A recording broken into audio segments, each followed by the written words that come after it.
ఇవాల్టి రెసిపీ అటుకుల పాయసం. ముందుగా వెల్కమ్ టు ఉయిజే ఫుడ్స్.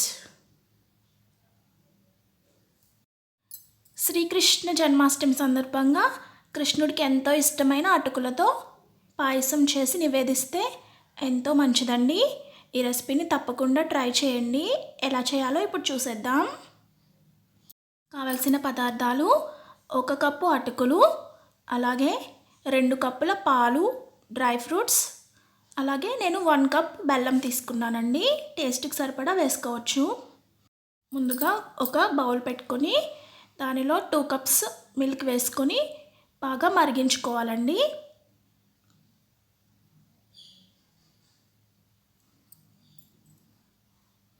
అలాగే మరొక కడాయి పెట్టుకుని అటుకులని వేపుకోవాలి. డ్రైగానే వేపుకోవాలండి. చూడండి ఫ్రెండ్స్, బాగా వేగాయి అటుకులు. కొంచెం క్రిస్పీగా అయ్యేలాగా వేపుకోవాలి. వేపుకున్న తర్వాత తీసి పక్కన పెట్టేసుకోవాలి. కొంచెం చల్లారనివ్వాలండి. ఇప్పుడు అదే కడాయిలో కొంచెం నెయ్యి వేసుకోవాలి. దేవుని ప్రసాదం కాబట్టి నేను ఆవు నెయ్యి వేసుకున్నానండి. అలాగే ముందుగా కిస్మిస్ వేసి వేపుకుంటున్నాను. తర్వాత జీడిపప్పు అలాగే బాదం వేసుకుంటున్నాను. మీ ఆప్షన్ అండి, మీకు నచ్చిన డ్రై ఫ్రూట్స్ వేసుకోవచ్చు. అలాగే ఎండు కొబ్బరి ఉంటే ఎండు కొబ్బరి కూడా వేసుకోవచ్చు అండి. ఇవి బాగా వేగాలి. మంచి కలర్ వస్తే బాగుంటుంది. చూడండి ఫ్రెండ్స్, కిస్మిస్ కూడా బాల్స్ లాగా అయింది కదా. డ్రై ఫ్రూట్స్ అన్నీ వేగిపోయాయి. ఇప్పుడు స్టవ్ ఆఫ్ చేసేస్తున్నాను.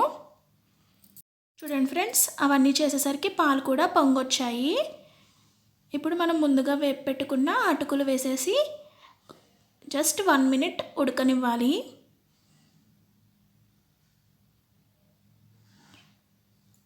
మినిట్ తర్వాత బెల్లం వేసుకోవాలండి. చూసుకుని వేసుకోండి, బాగా తీపిగా కాకుండా. అటుకులు త్వరగానే పాలు పీల్చేసుకుంటాయి కాబట్టి 1 మినిట్ ఉంటే చాలు.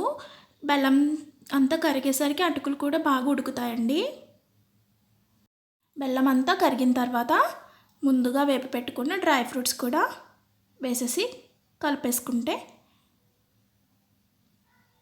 అటుకుల పాయసం రెడీ అయిపోయినట్లేనండి. ఆ శ్రీకృష్ణుడికి ఎంతో ఇష్టమైన అటుకులతో పాయసం రెడీ అయిపోయింది ఫ్రెండ్స్. మీరు కూడా తప్పకుండా ట్రై చేయండి ఈ రెసిపీని. అందరికీ శ్రీకృష్ణ జన్మాష్టమి శుభాకాంక్షలు. అలాగే మా వీడియో కనుక మీకు నచ్చినట్లయితే లైక్ చేయండి. అలాగే మీ ఫ్రెండ్స్ అండ్ రిలేటివ్స్కి షేర్ చేయండి. మా ఛానల్ని ఇంతవరకు సబ్స్క్రైబ్ చేయకపోయింటే ప్లీజ్ సబ్స్క్రైబ్ చేసి పక్కనే వచ్చిన బెల్ ఐకాన్ని క్లిక్ చేయండి. Thank you for watching.